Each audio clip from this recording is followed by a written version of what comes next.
Hey, folks! Welcome to Phantoms and Monsters Radio. Now, tonight we travel into the mountains, forest, isolated communities, and rural backroads of Tennessee, a state with a long and complex history of unexplained encounters. And from the Appalachian highlands in the east to the isolated woodlands of Middle Tennessee, witnesses have reported enormous upright creatures, mysterious winged humanoids, glowing eyes, phantom screams, cloaked entities, and beings that seem capable of moving between our physical world and another reality. Now, some of these encounters resemble familiar cryptid reports. Others contain elements of missing time, dimensional displacement, supernatural forewarning, and psychological trauma. Now, several of the witnesses described this distinct feeling that they were being watched before anything even appeared. Others reported that the environment became unusually quiet, oppressive, and distorted. And in some cases, the entity seems curious. In others, it appears threatening or completely indifferent to the human beings observing it. What are these witnesses encountering? Are these undiscovered animals, interdimensional beings, supernatural manifestations, or physical creatures capable of abilities we just don't yet understand? So tonight, we examine 8 extraordinary reports from across Tennessee. This is Unexplained Tennessee. Now, our first report comes from Perry County near the community of Linden in Middle Tennessee. The witness was a widow who had moved to the area with her children approximately 1 year before the encounter. Now, her intention was to live quietly and independently on an off-grid homestead. Now, soon after arriving, however, the family began experiencing strange activity around the property. The witness stated, "I moved to Linden, Tennessee in Perry County about a year ago with my children. I'm a widow who was simply trying to live off-grid on a homestead. We would hear howls, knocks, and other strange sounds, but we didn't think much of them at first. The local people refused to come to our little homestead. Eventually, we found someone willing to deliver hay, but he would only come during the daylight hours. Now, occasionally, we would see a white blur or have a heavy rock land near us, but nothing serious ever happened. A new neighbor eventually moved in onto the property about 20 acres away from us. Horrendous things began happening there. They found dead animals and discovered damage to their property. They came to us and asked us to investigate. I looked around their property, but I couldn't explain what was terrorizing them. However, they drank and smoked heavily, so I initially chalked their claims up to that. Now, my son later mentioned the strange activity to a local man he works with.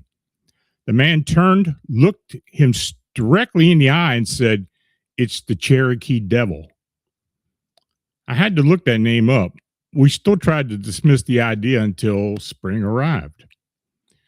We were walking along the creek on our property and decided to separate so we could find the spring that feeds it. Now, my 22-year-old son suddenly began waving and calling out, "Hey, wait up for me." I looked at him and realized he was not facing me. I turned toward the direction he was looking and saw what appeared to be a whitish gray Bigfoot. The creature turned and began moving toward my son. I yelled, "Hey, I'm over here. That's not me." My son immediately ran toward me because I had the gun, and I am mama. So the creature looked directly at him and simply stared. I told it, "Leave us alone, and we'll leave you alone. I have no issues with you. I only have issues with people." It didn't attack us. I do not want people coming here and trying to hurt it because it has never touched any of my animals. If one of our animals dies because of the weather or another natural cause, we carry the carcass to an area where we believe the creature sleeps. Now, I'm curious whether you have heard of this creature and what you can tell me about it. Now, the witness later provided an update after receiving information concerning Tsul'kalu', a powerful figure in Cherokee tradition, sometimes described as a giant associated with the mountains, hunting, and remote wilderness. She told me, "It is crazy. I read the link and information you forwarded to me. I have spoken with local Cherokee people here, and they seem surprised that it has left me alone." Now, the gravel haulers have what they call a churn pit here. Apparently, this devil has destroyed some of their equipment and damaged dump trucks so badly that several had to be replaced. They have placed traps and installed security, but they have not caught it yet, so I hope they don't. I noticed that the activity only starts when they begin dynamiting the ridge. Sorry, but I'm rooting for the Cherokee Devil. Now, this report presents several characteristics frequently associated with Bigfoot and other large unidentified forest beings. The family heard howls and knocking sounds. Rocks were apparently thrown near them, and white forms were seen moving around the property. Now, local residents also seemed reluctant to visit the homestead after dark. Most interestingly, the creature appeared near a creek and may have temporarily confused the witness's son by imitating or positioning itself near what he believed was his mother. Now, the witness did not describe the entity as immediately hostile. When directly addressed, it stopped and stared at her rather than attacking. Activity reportedly intensified when the nearby ridge was disturbed by dynamiting and industrial work. Now, similar patterns have been reported in other locations where logging, mining, excavation, and construction disrupted isolated habitats. Was the creature merely defending its territory, or was something older and much more complex connected to the land? Now, the next report takes us to Roan Mountain in eastern Tennessee. This is an area where I'm familiar on the North Carolina side because my family is from there. The witness, identified as R, had grown up near Mobile, Alabama. Now, until his mid-20s, he had spent little time at high elevations. Sometime between mid-1980s and early 1990s, he traveled with his wife to visit his sister who had moved to Roan Mountain. Now, one evening, the witness stepped outside and experienced an encounter that had combined an enormous Bigfoot-like being with an apparent distortion in time and space. He stated, "The only person I ever told about this was my wife at the time, who is now my ex-wife. She laughed and accused me of making the whole thing up. And before I got into the encounter itself, I should give a little background. And I was born in Mobile, Alabama in 1964. Until I was in my mid-20s, I had never been on ground much higher than a couple hundred feet above sea level. Now, sometime between the mid-1980s and early 1990s, my sister got married and moved to Roan Mountain in eastern Tennessee. My wife and I went up there to visit her for a week. Now, for the first few days, we drove around, saw the sights, and enjoyed the mountains. Then we spent one day there hanging out around the house. That evening, we had a few cold drinks and fired up the grill. Later that night, around 9 p.m., I stepped out onto the back porch to get another beer. That was when I noticed about a half a dozen deer standing in the field behind the house, roughly 100 yards away. One of them had a nice rack, but I could not make out how many points it had. I slipped off the porch and eased over to the corner of the fence, which put me about 60 to 70 yards from the deer. I stood there against the fence watching them. The big buck looked like a 10-point at minimum, probably a 200 class deer. But then I noticed the moon. When I say I noticed it, I mean I really noticed it. It was huge. It looked closer than I'd ever seen it before. Now, I had been out in the Gulf of Mexico at night, far away from city lights, and I had seen the moon with great detail using only my naked eye. But that night on Roan Mountain, I finally understood that the word awesome meant. I understood what it meant to be awestruck. I was supposed to be watching the deer, but I couldn't take my eye off that huge, glowing, yellow-orange ball of light. It seemed almost close enough to touch. I thought I had been standing there for about 20 minutes. Later, I realized I had been there for close to an hour. Now, after a while, I began to feel a tickling sensation on the back of my neck. I shrugged my shoulders and turned my neck a couple of times, trying to shake loose whatever I thought was touching me. Just then, the deer spooked and bounded away. The noise finally broke my gaze from the moon. That was when I realized I had probably been outside long enough. I decided to go back inside. I took one last look at the moon and mumbled, "Wow," because of the beauty of the sun-reflecting satellite orbiting our world. But then it hit me. I felt the hot breath of some huge creature on the back of my neck. And at the same instant, I heard or felt the deepest chest rumbling I'd ever experienced. I turned to my right, looked over my shoulder. At first, all I could see was black as far as my peripheral vision allowed. It was all Bigfoot. This happened in a split second. When I got my head around far enough, I realized my face was maybe 8 to 10 inches from the creature's upper abdomen. Looking upward, I saw that its pectoral muscles stuck out from its chest almost 6 inches. They were massive. Its chest was every bit of 4.5 feet wide. Its shoulders looked as big as basketballs, adding another foot or two on each side. From shoulder to shoulder, the thing had to be at least 6 foot wide. I didn't get a good look at the hands or face, but its arms were probably even more impressive than its chest and shoulder. If Hulk Hogan had 22-inch arms, this creature had 28 to 30-inch arms. Its forearms would make Popeye jealous. The arms were covered in long, dark hair, maybe 4 to 6 inches in length. If I had to estimate, this being was around 10 foot tall, weighed about 700 to 800 pounds.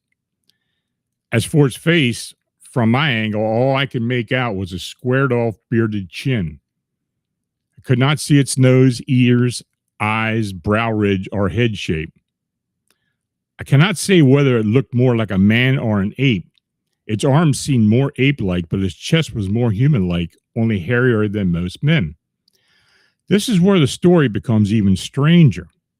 As I said, it all happened in a split second, and as I spun around and looked up, the creature rose from a bent-over position to stand upright.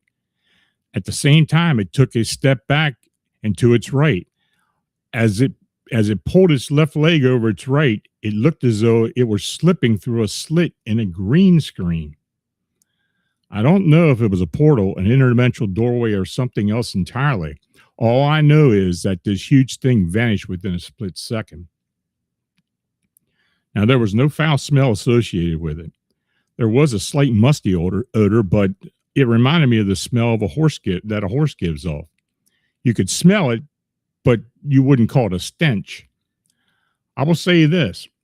I hear a lot of people say these beings are evil, demonic, or something similar, and maybe they are. I can only speak from my experience. I got the impression that this creature was intelligent and that it somehow appreciated my interest in the moon. The it gave made me feel the same way I felt when I had done something good and made my grandfather proud. He would give me the same approving. Of course, my grandfather never had the same volume or power behind it like this thing did. Now, the physical description of this account is remarkable. The witness estimated that the entity stood approximately 10 feet tall, with the chest several feet wide or extraordinarily muscular arms. Yet the most unusual elements were not physical. The witness believed that approximately 20 minutes had passed while he watched the moon. Now, he later discovered that he had been outside for nearly an hour. Now, whether this represented distraction, altered perception, or actual missing time remains unknown. The creature's approach closely enough to breathe on the witness's neck, but it did not attack him. It appeared to vocalize in a way that the witness interpreted as approving or reassuring. Then, instead of running into the forest, a massive being seemed to step sideways and disappear through a narrow opening in reality. This raises a question that continues to appear in Bigfoot research. Are some of these beings purely biological animals, or are they certain encounters connected to portals, dimensional shifts, cloaking abilities, and changes in human perception? Now, our third case involves a witness who reported two encounters with what appeared to be the same enormous canine humanoid. Now, the first sighting occurred while the witness was in 7th grade. The second took place several years later during the summer before the witness's senior year of high school. The witness stated, "Now, when I was in 7th grade in eastern Tennessee, I was outside with my dog lying on the dirt mound and looking at the clouds to pass the time. It was around 5:30 p.m. when my dog started barking and pulling at the leash. We lived in the countryside, so we had the woods surrounding one half of our house. Now, I tried hushing my beagle, but she persisted. I stood up and looked in the direction she was facing. I said, 'Look, there isn't anything there.' And as I said that, a large black creature with a canid body sprinted out of the woods. Now, this creature had thin fur that was so black that it had a pearlescent appearance, almost like a purple tint. Its eyes were a medium shade of yellow. Its legs were crooked backward, and its hands were long and slender. It stood about 7 feet tall when upright on its hind legs. And when it dropped on all four limbs, its back had an aggressive hunch, but it still maintained a fluid motion. Every step seemed pre-calculated. As it sprinted past, it tilted its head toward me as though it was aware of my presence, but could not be bothered by the fact that I was standing there. It then jumped over a 4-foot cattle fence without much difficulty. I am a senior in high school now, and just last summer I had another experience. I had been working with my father in his shed where we repaired motors and other equipment. I left my phone inside the shed. Now, my friend was staying overnight, so we headed back down to the shed when I realized I'd forgotten the phone. It was approximately 10 p.m., completely dark, and around the same time of the year as my previous encounter. We were standing outside the front of the shed trying to get the key into the lock when we heard rustling in the brush near the woods. It was very faint and sounded almost like a breeze moving through the leaves. My friend and I both heard it, so we turned our flashlights toward the brush. There, in the light vegetation, stood a pitch-black shape. The yellow eyes destroy my mind every time I remember that moment. My friend said, "You see that, right?" By that time, I was already sprinting towards the house. Seeing the creature and knowing that it had been silently watching us tore my mind apart. It was so quiet. I had a mental breakdown as soon as I entered the house. I have never experienced such an intense reaction to anything. And from that point forward, every time I entered the woods, I felt as though something was watching me. I know that sounds crazy, and I understand that. I struggle with telling anyone, and this is the first time I've ever reached out in search of similar experiences. Now, the creature in this report displayed several characteristics commonly associated with upright canine or dogman encounters. It had a canid body, dark black fur, yellow eyes, unusually long hands, and rear legs that appeared to bend backwards. It could stand approximately 7 foot tall, but also capable of dropping onto all four limbs without losing speed or coordination. During the first encounter, it ran past the witness and cleared a 4 foot livestock fence with little effort. During the second encounter, he remained motionless and concealed in the brush, silently observing the witness and his friend. Now, the emotional response was immediate and severe. The witness described having a mental breakdown after reaching the house. In many unexplained creature reports, the fear experienced by the witness seems disproportionate to the visible behavior of the entity. Sometimes the being does not attack, growl, or pursue, it just merely watches. Could this reaction be caused by the shock of the encountering the impossible animal? Or do some of these entities produce a psychological or physiological effect in those who see them? Now, this next report occurred in Antioch, Tennessee in 1993. Unlike the previous encounters, this entity did not appear to possess fur, feathers, or any clearly visible body surface. Instead, it seemed to be almost completely transparent. Now, the witness described seeing the outline of a human-sized figure through which the trees and sky remained visible. The witness stated, "Hi, in 1993, I was living in Antioch, Tennessee. One afternoon at approximately 3 p.m., I took my dog into the front yard so he can relieve himself. Most of the people in the surrounding homes were away at work, and the neighborhood was unusually quiet. Almost immediately, I developed the unmistakable feeling that something was watching me. I could not explain why, but the sensation was strong enough to make me stop and search the area. My attention was drawn toward a wooded section directly in front of the house. At first, I could not see anything unusual. Then I heard leaves and branches rustling somewhere among the trees.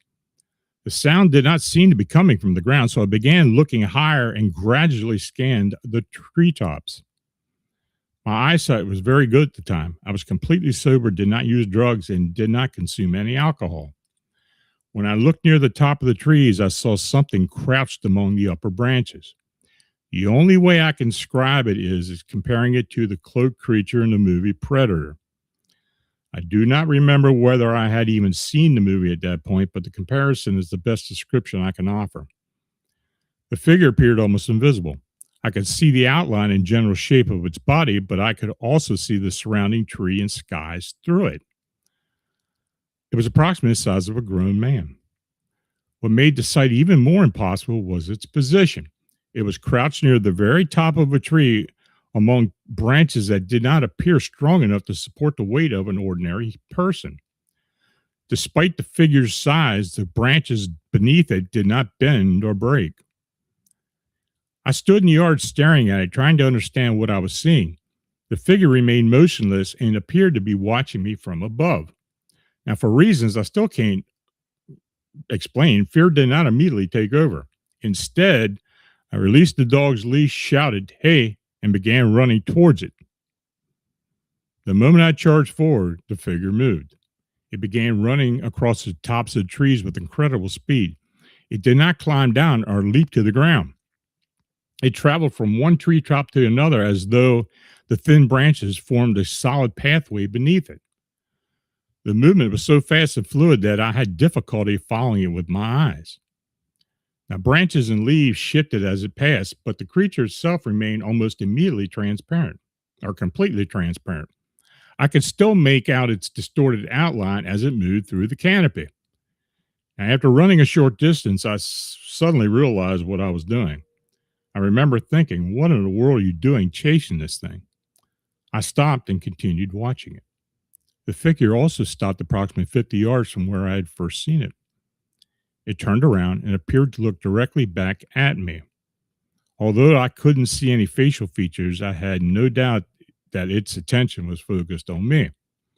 After pausing for several seconds, it turned away and continued moving through the treetops. It traveled deeper into the woods until the outline disappeared completely among the branches.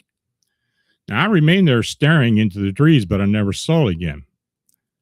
Now, once the encounter was over, the full impact of what had happened just struck me. It scared the hell out of me. I knew that I had seen something approximately human in size, but nearly invisible, moving across the branches that should not have been able to support it. For many years, I never told anyone about the experience because I was certain people would think I was nuts. Even now, I can't explain what the figure was, how it concealed itself, or how it moved so quickly through the treetops. I only know that it was real. It was watching me, and it reacted the moment I ran toward it. Now, this report contains several characteristics found in what we call the glimmer man or cloaked human encounter, or humanoid encounter. Witnesses typically describe a distortion resembling heat waves, rippling glass, clear gelatin, or advanced camouflage. Now, the outline of the figure remains visible, but its surroundings can be seen through its body. Now, the Antioch entity also appeared capable of moving across the highest branches of the trees without breaking them or causing them to bend beneath its weight. The witness heard movement in the canopy, so the entity interacted with the physical environment, yet its body appeared almost transparent, and its weight did not seem consistent with its human-like size. The figure also demonstrated awareness and intelligence, and when the witness stopped chasing it, the entity stopped as well, turned around, and looked back at him. This did not seem like the behavior of an ordinary animal fleeing from danger. It seemed deliberate. Now, the next account occurred in an abandoned community somewhere in northeastern Tennessee. The exact location was not disclosed, but the witness described a 5-foot-tall bipedal creature covered in matted brownish black hair. Its most disturbing features were its smooth, flat face and glowing red eyes. The witness stated, "What did I see? I still cannot say with any certainty. What I can say is that it was approximately 5 foot tall, stood upright on two legs, and had glowing red eyes set in a strangely flat face. We encountered it in an abandoned town in northeastern Tennessee, in an area that already felt isolated and forgotten. The creature was covered in brown-black hair or fur that appeared thick, tangled, and badly matted. Its lower legs were obscured by the roadside ditch in which it was standing, so we never were able to get a clear look at its feet or the exact shape of its legs. Its upper limbs, however, moved in a distinctly human-like manner. It seemed to be using them as though hands were attached rather than paws or claws. When we first noticed it, the creature was scrambling around on the embankment directly in front of it, apparently searching for something. It wasn't digging into the ground. The movements reminded me more of a person who had dropped a piece of jewelry or another small object in the grass and was carefully trying to locate it. We slowed the car and directed our bright light toward it. Even under the illumination, I could not make out any visible mouth or nose. His face appeared unusually smooth and featureless except for the eyes. The creature did not flinch, turn away, or move a muscle as we passed and slowed down for the better look. It seemed completely unconcerned by our presence. Now, oddly enough, it did not appear threatening or aggressive. Despite its unnatural appearance, I did not feel that it was preparing to attack us. It simply stood there, frozen in place, staring in our direction while remaining focused on whatever had drawn its attention to the embankment. As strange and as cliche as it may sound, the eyes did not appear red because of ordinary reflected light.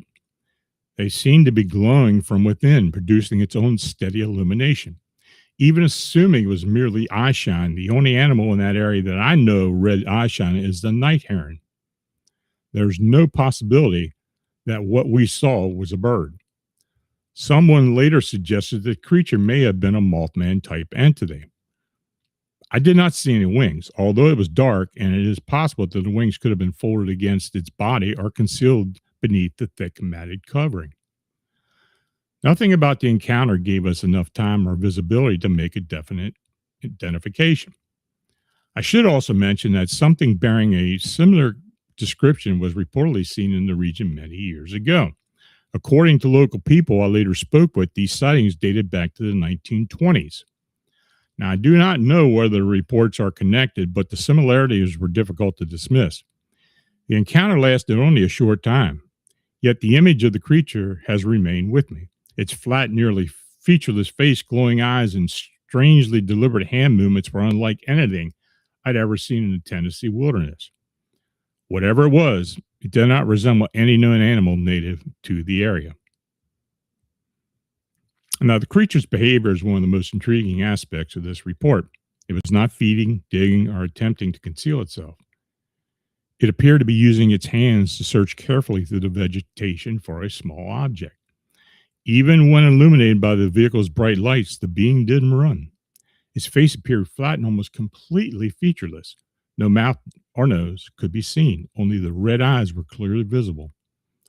Now, the witness believed the eyes produced their own illumination rather than reflecting the vehicle's lights.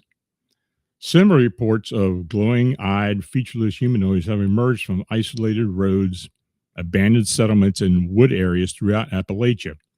Some are described as hairy, while others appear smooth-skinned or shadow-like.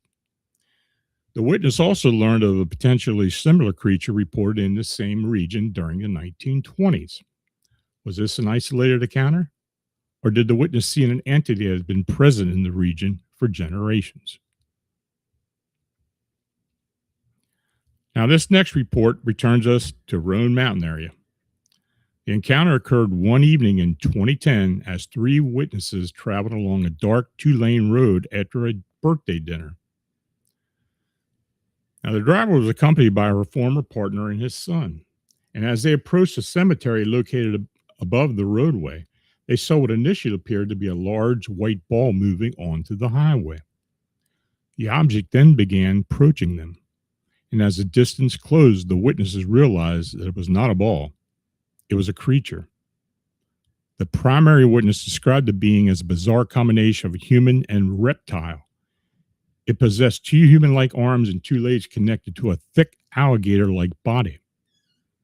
Its entire form was stark white, resembling the color of freshly fallen snow. The creature crawled low against the pavement, dragging or pulling itself forward on its stomach in a reptilian manner. The driver hoped that it would leave the roadway and disappear into the surrounding woods. Instead, it continued moving directly towards their vehicle. She believed that a collision was inevitable and slammed on the brakes.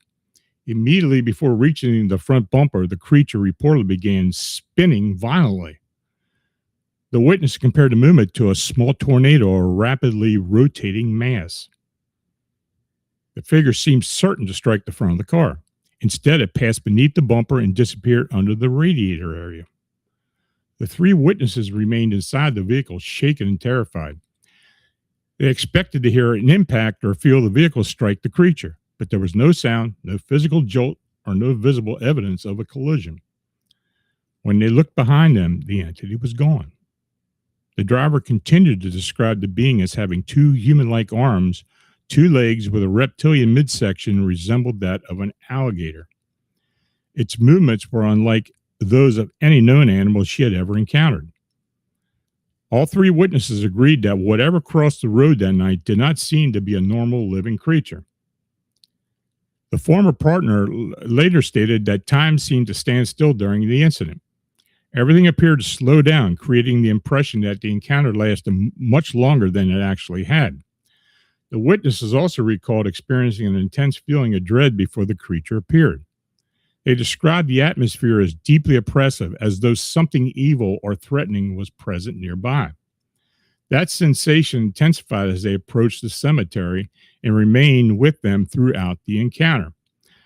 Even after the creature vanished, the witnesses continued to feel frightened and disturbed. They were convinced that they had experienced something completely outside the natural world. Now, this encounter combined several highly unusual elements. The entity appeared to emerge from the direction of the cemetery. It possessed both human and reptilian characteristics. Its body was white. It crawled directly toward an approaching vehicle instead of attempting to escape. Immediately before contact, it transformed to a rapidly spinning shape and vanished beneath the vehicle without producing an impact. 3 people observed the event, reducing the likelihood that it was a momentary visual error experienced by a single witness. The reported slowing of time is also significant. Similar temporal distortions have been described during UFO encounters, cryptid sightings, apparitional experiences, and other episodes of high strangeness.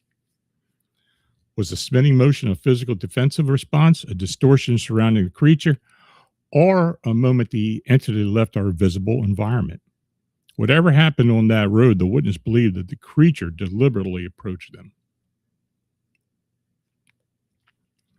Now, the next encounter occurred on September 4th, 2022, during Labor Day weekend. The location was 800 block of Iron Bridge Road in Columbia, Tennessee. The witness, Garland B., had hosted a family cookout at his home. At approximately 9 p.m., he and his brother-in-law were sitting beneath the carport and talking about the evening's activities while the evening's activities were winding down. Now, Garland initially reported, "I saw something resembling the Mothman across the street from my home during Labor Day weekend in 2022. We had held a family cookout at my house, and by approximately 9 p.m., we were finishing the cleanup. My brother-in-law and I were sitting under the carport talking when I noticed what appeared to be a person standing near my neighbor's basement door. I knew my neighbor was not home at the time, so I stood up to get a better look and see what the individual was doing. I called out, 'Hey!' At that moment, a pair of wings unfolded from the figure's body. The creature then glided upward and landed on the roof of the house. Once on the roof, it began walking toward the opposite side.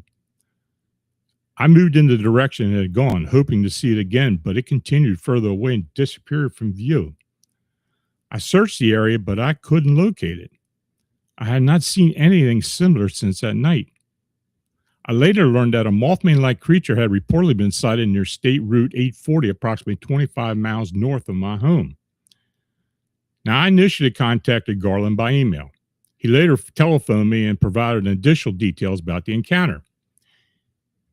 He explained that he noticed movement near his neighbor's basement entrance. Then he looked more closely and saw a dark human-like figure standing beside the basement door. Since Garland knew that the neighbor was away from the property, he stood and shouted, 'Hey!'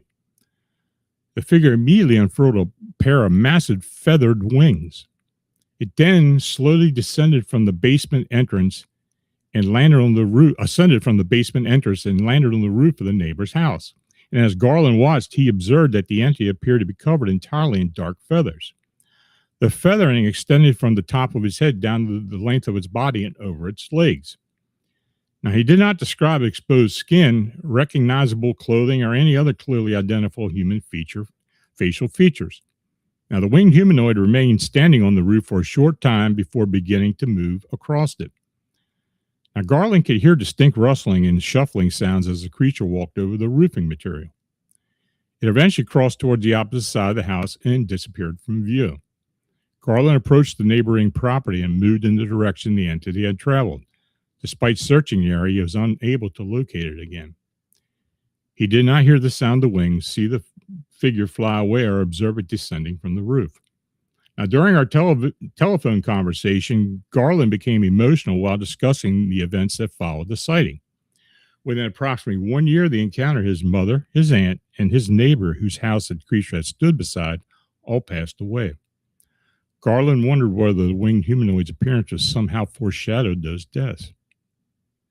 He expressed a strong desire to understand what he had witnessed and why the entity had appeared near his home that particular night. Now, after watching the winged humanoid segment featured on Netflix Unsolved Mysteries, Garland felt compelled to contact the program and report his experience.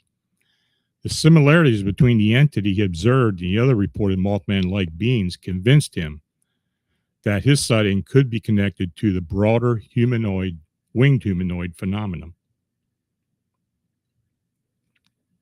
Now, I'm not convinced that Mothman and any other winged humanoid necessarily serve as harbingers of death, tragedy, or impending misfortune.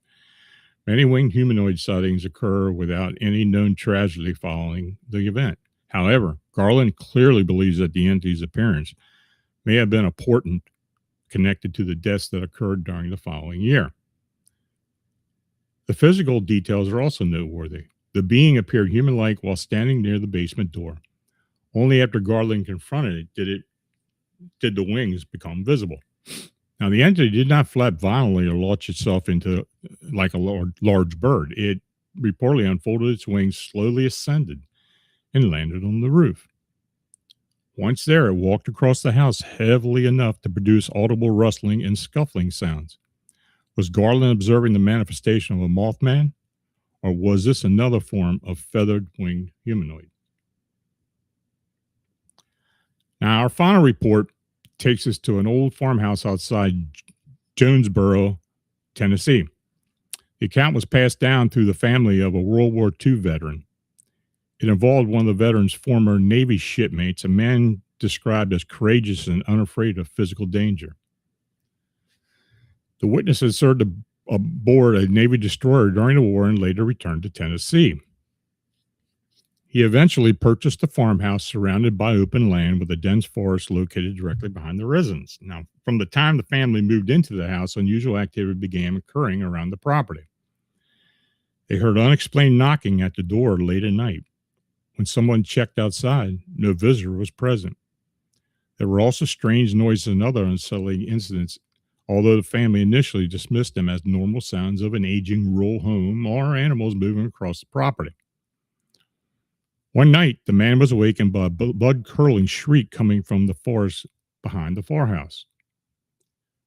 He described the scream as sounding like a woman being brutally attacked or murdered. It was loud, prolonged, and unlike anything he had recognized from the local wildlife. The man was not someone who frightened easily.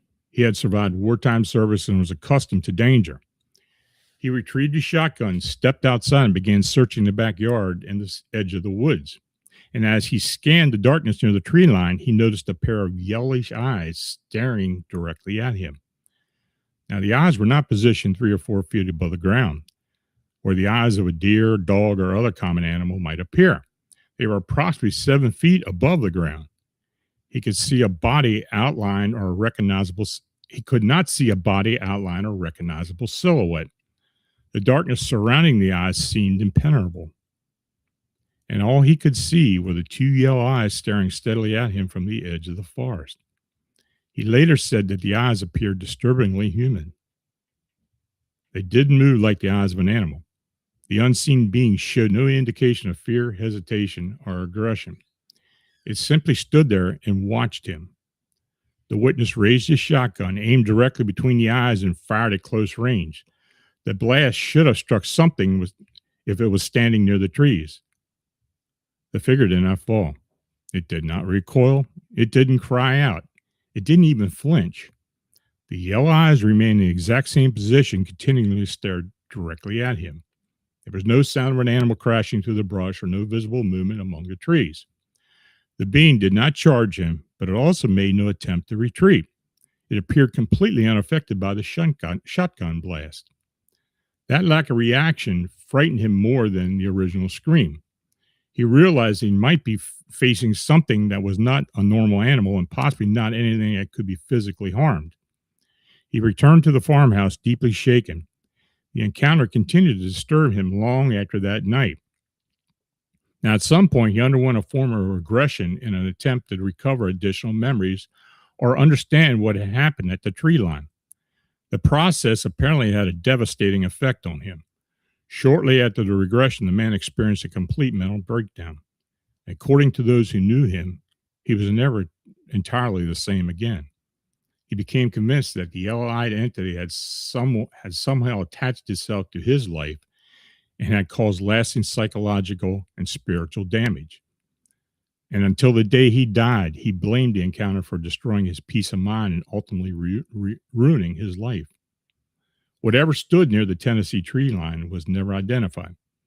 The memory of those elevated, human-like eyes and the being's complete lack of reaction to the shotgun blast remain with him for the rest of his life. Now, the 8 reports presented tonight represented different regions, witnesses, time periods, and types of unexplained phenomena. Yet, several patterns connect them. Multiple witnesses experienced the unmistakable sensation of being watched before they located the entity. The Cherokee Devil witness heard howls and knocks around her homestead before seeing the whitish gray creature near the creek. The young witness in eastern Tennessee felt watched after encountering the enormous black canine. The Antioch witness sensed an unseen presence before discovering that the cloaked humanoid crouched in the treetops. Several entities appeared to possess human-like intelligence. The Perry County creature stopped and listened when the witness spoke to it. The Roan Mountain giant approached silently, vocalized at close range, and may have communicated approval or recognition. The cloaked entity reacted to the witness's pursuit, stopped when he stopped, and deliberately looked back at him. The red-eyed creature in the abandoned town used its hands in a careful, purposeful manner, almost as if it was searching for a specific object. Other reports involved apparent violations of normal physical behavior. The Roan Mountain giant seemed to step through an opening in reality. The Antioch entity moved across the branches that should not have supported its weight. The white reptilian creature spun in a rapidly rotating form and vanished beneath the vehicle without impact. And the Jonesboro being remained completely unaffected after a shotgun was fired directly between its eyes. Time and perception also played a role. The Roan Mountain witness believed that it had been outside for approximately 20 minutes, but nearly an hour had passed. The occupants of the vehicle near Roan Mountain felt that time slowed or stopped as the white creature approached them. Emotional and psychological effects appeared in several cases. Some witnesses experienced overwhelming dread before the entity appeared. Others suffered long-term anxiety, fear of the woods, emotional distress, or mental breakdowns after their encounter. These reactions may result from the trauma of seeing something that should not exist. However, we must also consider whether certain entities are capable of influencing human perception, emotion, or neurological activity. Tennessee's landscape provides an ideal setting for unexplained encounters. The state contains isolated mountain communities, extensive forests, cave systems, abandoned settlements, waterways, ridges, and areas with generations of indigenous and Appalachian lore. There are places where old traditions, modern witness reports, and unexplained physical events seem to overlap. Are these beings native to the Tennessee wilderness? Do they move through the landscape unseen until the chance encounter exposes them? Are they physical animals, supernatural entities, interdimensional visitors, or manifestations connected to the land itself? We may not have definitive answers. What we do have are witnesses who continue to carry the memory of those encounters years or even decades later. They remember the eyes, they remember the movement, they remember the silence. Most of all, they remember the realization that something was watching them from the darkness. This has been Unexplained Tennessee. Now, please subscribe to Phantoms of Monsters Radio, activate the notifications, and share this presentation with others interested in the unexplained. If you have experienced something unexplained in Tennessee or elsewhere, I encourage you to document every detail you remember. Even details that initially seem insignificant may become important when compared with other reports. And you can submit your account directly to Phantoms of Monsters. Witness confidentiality and anonymity will be respected when requested. If you send a chat donation this evening, your consideration is much appreciated. Your support helps us continue documenting witness testimony, investigating unusual incidents, and preserving these accounts for future research. So if you have a question, please place it in all caps, and I will try to answer as best I can for you.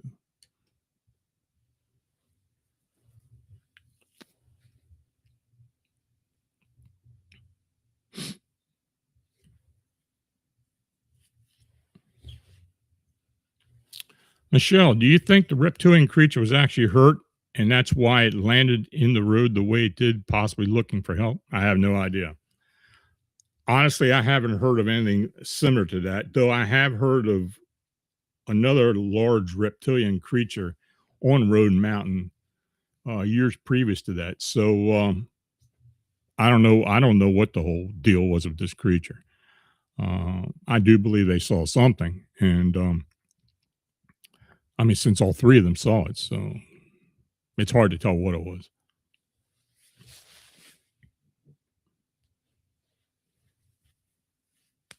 Michelle, do you think the being crouched in the trees was extraterrestrial, or do you think it was possibly a vampire? I think it was what we consider to be a glimmer man, maybe an ultra terrestrial being, could be an extraterrestrial. We just don't know what they are. Um, that's why we continue to collect these reports about this phenomena. Hopefully, we will get reports that will shine a little more light and maybe a little more theory as to what people are really seeing. Paranormalism Net, tell us about Through the Woods, the Cryptids of Pennsylvania. Oh, well, this is a documentary that I'm working with some filmmakers in York, Pennsylvania. It's been going on for about a year now. They were at a presentation that Rissa Miller and I did about a year ago, and then they wanted me to discuss the Mothman, the winged humanoid, and the other winged humanoid sightings in South Central Pennsylvania, as well as my Bigfoot encounter down in Maryland. So I don't know when it's going to be coming out, but there's other researchers and investigators in this area that are part of it as well. So it should be a very interesting doc.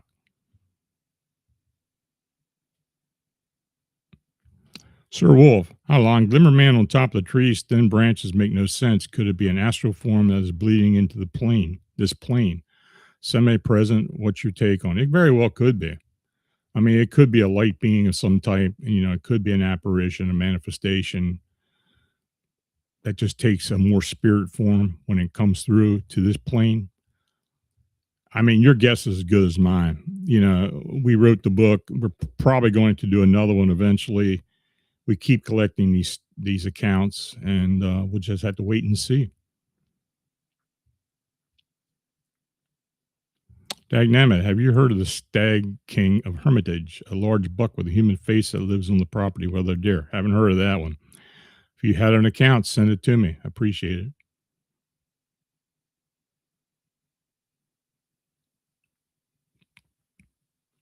That's the same question.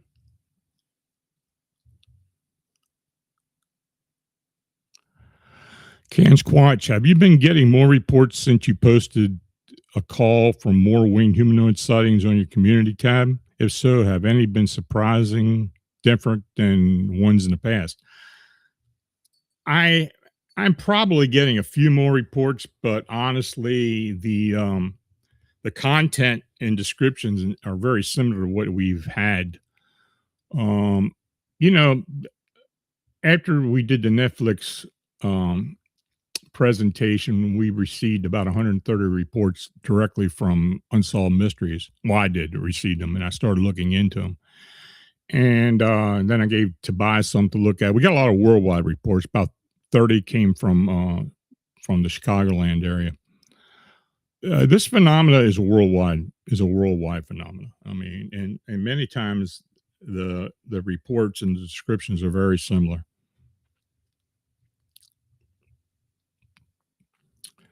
James Borg, any known stories from the Knoxville area line? Yeah, it could be, but I can't remember them offhand. I can't think offhand what the only thing I have ever gotten from Knoxville, which you may be interested, you and Ray, are some UFO sightings have had for several years around there. Mostly what we call these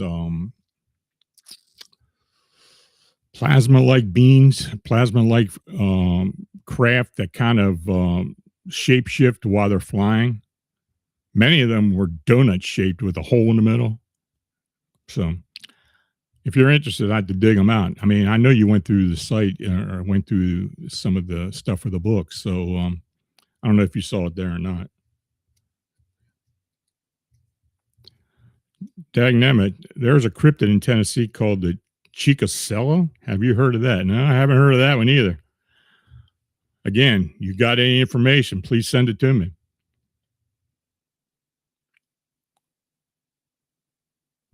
Michelle, do you think that the being that went through the portal with the green glow after observing the man watching the moon was a hybrid, half human? I don't know. I think it was probably a Bigfoot, just from the description and from other reports I have received. Um, we get a lot of these reports where people see these things vanish like they're going through a rift. That's not unusual. We got a lot of those, and it's just not in Tennessee. It's in a lot of places. Tyler, 420. In Tennessee, there's a cryptid that not many people talk about, and it's called the barilla. Have you heard of the creature? Yeah, I have heard of that. And there's a similar creature up in South Dakota, too, that has been messing with some of the folks on some of the reservations in South Dakota as well, and it's kind of like a bear human like being. I'd say a bear Bigfoot human like being. I don't know if that's what you're talking about, but I do specifically remember sightings of those. Jose Sanchez, could their strange non-reaction behavior be staring back at people, be that or genuinely confused or even amused by people's behavior? I've heard a lot of that. I think when they stare at people, any cryptid, any being itself, I think a lot of it is surprised that they're starting to realize that people are actually seeing them. And they're probably as surprised as the human witnesses are. But we do hear a lot of that. Michelle, do you think the Cherokee Devil understood that the family was just there to live and not intend to change or destroy the land, and that's why he didn't attack them? Sure, I think he understood the intention, especially when they were feeding dead animals to it, and just not disturbing it. I mean, she had the gun, didn't shoot it or anything like that. She tried to calm it down. Thunderstorm, thank you for the what was the question again? Have you ever heard of Nordic aliens? Yeah, we have. Tall whites. In fact, I did a report about tall whites today on the blog. And some of the encounters that Charles Hill had with the tall whites. But yeah, I've heard several Nordic alien encounters. Howie Staring, line, any word from Larry Arnold at SHC? I haven't heard from him in a long time. I have not heard of him in a long time.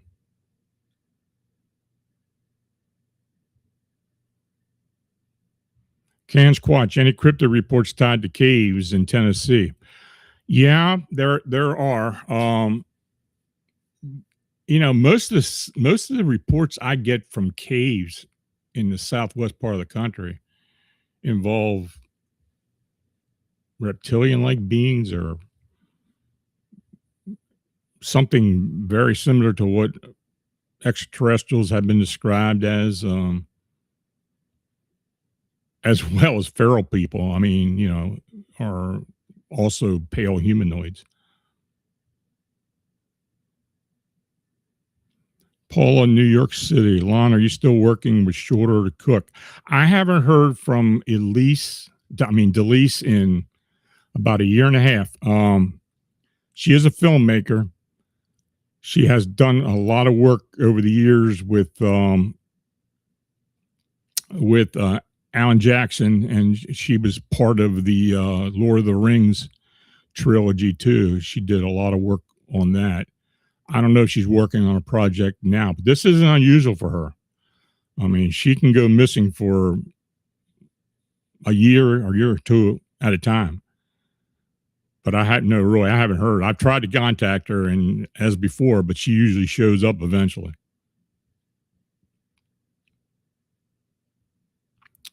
Can Squatch, what about Oak Ridge Government Facility? Any reports from that area? Yeah, I do. I do have one. I'll just have to wait for the next Tennessee report. And if you search that in the archive, it should pull up. It was about I think it was a cryptid canine or some type of creature like that.